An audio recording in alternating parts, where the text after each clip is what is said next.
Donc le monde bouge, notre société bouge énormément, et ce qui serait très très compliqué, c'est que notre Église ne bouge pas.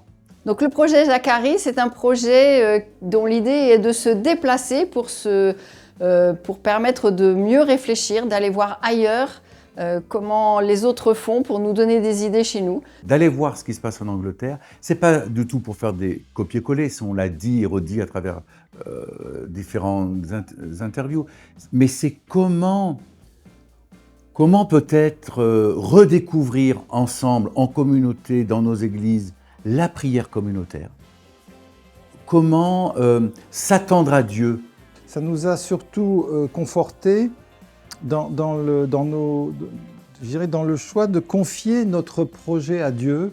Nous avons vu qu'à Saint-Barnabas, il y avait beaucoup de temps de prière et qu'ils remettaient leur projet à Dieu. Outre un compte-rendu dans le journal paroissial, nous avons organisé une soirée Fish and Chips un vendredi soir en invitant toute la paroisse. Il y avait assez de monde qui est venu, on avait décoré toute la salle avec des drapeaux anglais, etc. On avait fait un bon repas, Fish and Chips avec de la bière aussi. Et pendant la soirée, on a rendu compte en fait de notre séjour à Londres. Quand j'avais une idée que je trouvais un peu folle, une idée qui n'était pas dans le mainstream, j'osais pas la dire parce que je me disais, on va me dire que c'est un peu n'importe quoi, c'est pas ce qu'on fait habituellement dans notre église. Et là, depuis Zacharie, je trouve que ça me donne, mais aussi à d'autres, une légitimité pour effectivement pouvoir exprimer des idées folles et pouvoir avoir réfléchi aux moyens de les mettre en pratique. Et je trouve que c'est vraiment quelque chose qui est riche et que Zacharie a apporté.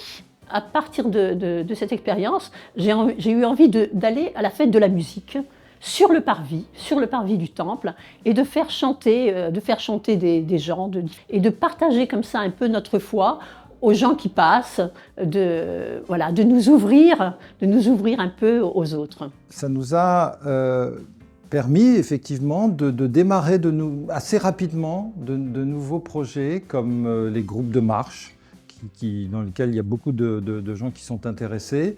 On a lancé un groupe de cinéma aussi qui se voit à l'extérieur.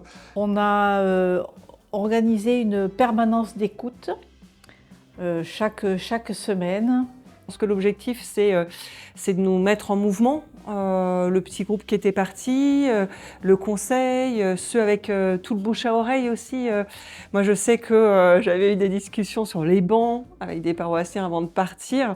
Les mêmes discussions quand on est revenu de Saint-Barnabas, que l'on a vu cette église habitée différemment, etc. Ça prend sens en fait. On a vendu nos brands, on a mis une annonce en ligne sur le journal de la paroisse en fait. Et il y a beaucoup de paroissiens ou de gens liés à l'église qui ont acheté un banc. Pourtant ils étaient très longs, hein, 5 mètres de long je crois, très, très lourd. Mais on a trouvé preneur pour tous les bancs. Pourquoi on retire les bancs? Bon, c'est pour pouvoir faire des cultes autrement, mais au final, pourquoi on veut faire des cultes autrement? Qu'est-ce qui nous anime? Quelle est cette dynamique? Et je trouve que c'est ça qui nous a, enfin moi en tout cas, vraiment mis en cheminement. Et cette expérience avec Saint Pancras nous a permis vraiment de rouvrir les yeux, rouvrir notre cœur, de rouvrir notre esprit à des choses qui étaient différentes et de redynamiser effectivement notre réflexion. J'ai hâte d'y être.